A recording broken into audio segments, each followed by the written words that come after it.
তেমনি ইন্টেলেকচুয়ালি তুমি সব কিছু জানতে পারো।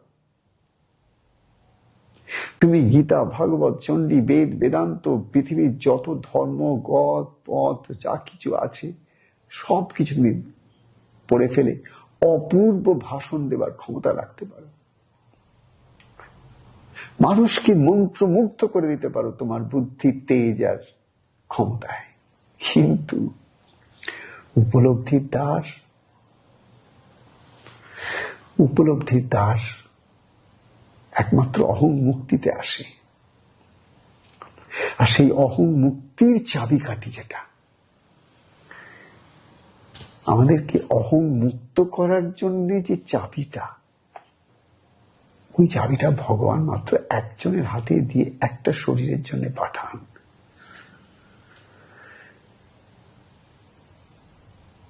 আমাদের হিন্দু শাস্ত্রে তাকে গুরু আখ্যা দেওয়া হয়েছে।